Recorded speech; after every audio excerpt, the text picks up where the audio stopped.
Welcome back to the series where we take movies at face value so we can laugh at the absurdity of villains' lives. There is a part 1 to this, but realistically it shouldn't be necessary, but if you want to check it out, you're more than welcome to. So let me just put you in Snow's glorious dressing gown one last time. So imagine for a minute you are ruler of Panam, Snow. Up to this point in your life, you have basically created the entire civilization that you rule. Now, was that off the backs of the brutal murder of children? Yes, it was. Besides, it's only like 24 children a year? Good God, things like disease take out substantially more than that on a daily basis. So for some districts, that is a drop in the bucket. A very, very small price to pay for peace and security. Plus, it makes for some pretty good entertainment. Who doesn't love watching children getting brutalized? Well, not you. Not anymore. After Cat Shit fired her arrow in the most recent Hunger Games and broke the force field, well, everything turned into a bit of a pickle. Turns out the love of your life, the greatest game maker you've ever seen, Plutarch, probably the only game maker you've ever seen that was actually worth a damn, since you, was actually the greatest actor of all time. And you have to question what kind of psychopath infiltrates the capital, becomes a game maker, and then comes up with the most deliciously brutal plan you've ever seen, and actually was secretly working for the rebellion. Either way, cat crap is now quite literally underground. But you have the ace in the hole, the one little detail the rebellion overlooked. You have Peter. See, the court of public opinion only works when it works for you. And Peter is still a people's champion, just like cat crap was. But better yet, after watching her cry over her little so-called fiance, you realize there's actually quite a lot of love there. And love is something you can twist. Also, one thing you definitely can twist is burning every district, and especially District 12 to the ground, or at least the ones that rebel against you. Unfortunately for you, you have now found yourself in a civil war. Turns out burning people's homes to the ground just ends up in more war. It doesn't prevent war, just makes more of it. No shit, Sherlock. And it was definitely the one thing that you were trying to prevent, and it has now happened. It's just that beard-maxing Seneca Crane, adding love conquers all and the underdog can win into the games has now been what can only be described as a generational fumble. Literally, it can all be traced back to that one instance. Snow had health complications, and unfortunately, I too have had health complications. Recently, I just got told that I have to have my gallbladder removed. Originally, I was a bit scared. It sounds scary, but they told me it's actually a pretty normal surgery. But I had put this off for a year, and only now, when the pain has become too severe to ignore, have I done it, when I should have really have done it sooner. And I tell you this because the vast majority of my audience is from the US, and I know how hard it is to actually find good doctors, or the fact that good doctors normally have a really long waiting list, which means that you inevitably put off major life decisions and health decisions as well, and other people will be putting off things that negatively impact their life. So stop putting it off. ZocDoc, which is today's video sponsor, takes the edge off of, well, all of it actually, and you don't even have to pick up the phone, and I'm pretty jealous about that one. ZocDoc also lets you research and compare local doctors and in-network doctors, and is completely free to use. So you can actually be fixing yourself in as little as 24 hours, maybe even the same day sometimes. That does happen. But my father lives in the States, so I was just looking at what options I would have if I were there, and you can clearly see there's appointments in June, July, and they all have their ratings here on the screen. Don't forget about your health. It's scary a lot of the time. I know how scary it is. No one wants to be sick, but if you are sick, you don't get better if you don't get treatment. And ZocDoc just helps with that friction just a little bit, especially with all the difficulties associated with finding a doctor, finding where to go, and everything about that. It just makes it easier. And you can feel comfortable that you are getting the best person for the job. And to make it even easier, you can go to the link in the description or the pinned comment, or go to zocdoc.com/nomsy, or even scan this handy dandy QR code here, I guess, wherever we put it. So thank you so much for ZocDoc for sponsoring this video and helping us take care of ourselves a little bit better. Either way, you've now found yourself in a battle with District 13. Of course it's District 13. Why not throw overt religious symbolism into this dystopian fanfiction? Next, you'll be overthrown on a Friday by a guy named Loki, or probably Judas. Now, fuck it, why not just it be a girl with a bow and arrow? Anyway, with half the districts in rubble, Scatty Catty is not being paraded around in the news, so she's not a martyr. So you can obviously conclude she's alive. So naturally, you leave her house completely untouched, you know, from the bombings and the relentless peacekeeper action and send her white roses. It's a small gesture just to let her know. You tell her you know she's alive. And you will find her. But here's where it kind of gets a bit worse. You're having a little cheeky shave when your servant cuts you. Normally, it was straight to the gallows with her, but today you're feeling particularly bemused by the poetry of the situation. She made you bleed when the capital is bleeding. Now the whole nation will see the cut in your face, a reminder that you are fallible to a girl with a bow and arrow. But anyway, you gotta tell these district morons that they are beholden to the capital. Each district supplies the capital. If the capital did not exist, all the districts would be mud huts and a hunter-gatherer society. In return, the capital provides order and security.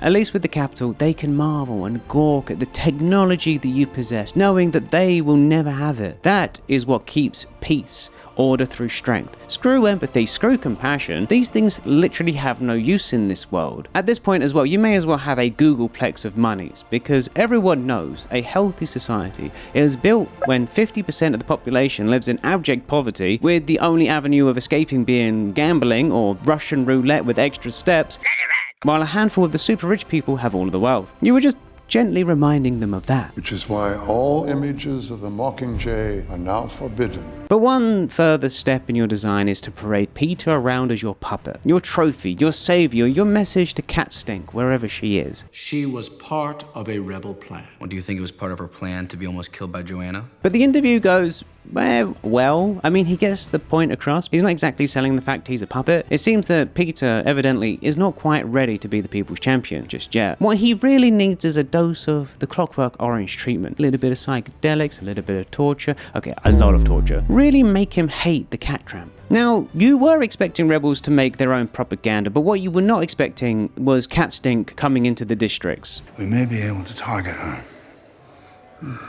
But your little soldier boy here, he wants to play Civil War. He wants to try and kill her. No, silly man. That makes her a martyr. Instead, what you should do is send a message. A plan so devious in its simplicity that Plutarch would be proud. Just a subtle little war crime. President Snow, fire is catching, and if we burn, you burn with us!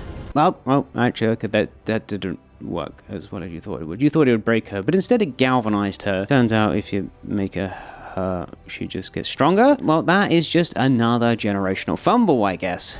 Literally, that one piece of propaganda caused even more rebellions. Was your little soldier boy right? No, of course not. You are Snow. You are the master. You are the game maker. You haven't lost your edge. You haven't lost your touch. You are perfect. Snow always covers all. But you have to now contemplate. The power is out, and your attempts to ruthlessly brutalize Peter ended up not actually doing what you wanted. He gave up the game. No one can survive this. They're coming, Katniss. They're gonna kill everyone. Well, you know what? If you can't beat them, what you can do is completely deconstruct a person's reality, associate their love with fear and poison, and then give them to them willingly. Not before you don't send Cat P some flowers. A subtle demonstration of not only your intelligence, but also the fact that you can throw down like thousands of monies worth of roses just for a threat. That, and know exactly what they're planning next, of course. They'll use the power of outage against you, and then they'll try to rescue Peter and the other victors. There's a guarantee, but will they send Scatty Catty?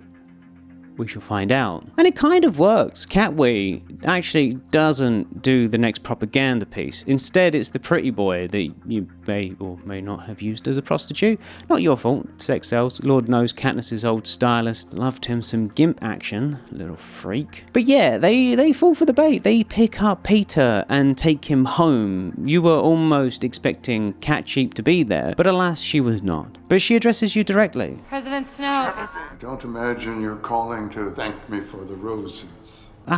So there is actually no point closing the trap, so you let them go. But my God, you love your little chats with her. release Peter and take me instead. We're long past the opportunity for noble sacrifice. It's like playing a game of chess, but you're trying to twist her into a pretzel with your words and get her into a checkmate where she reveals herself in her true colors. But you also make sure she knows what your next game is. That way she doesn't get checkmated in 2 moves. It's the things we love most that destroy us. And they take Peter, and after your brutal subjugation, it's only a matter of time before he kills her, or destroys her will to fight. But you were expecting horrible acts from the rebels, but not their own war crimes. They turned that thing called the Nub into a tomb, and that was genuinely quite an inspired move. You barely saw it coming yourself. You thought they would use the things inside of that. Must have been Plutarch or something, because there's definitely no way it could have been Katniss's stallion doing that. But Peter doesn't destroy her. Instead, you see Katniss getting shot.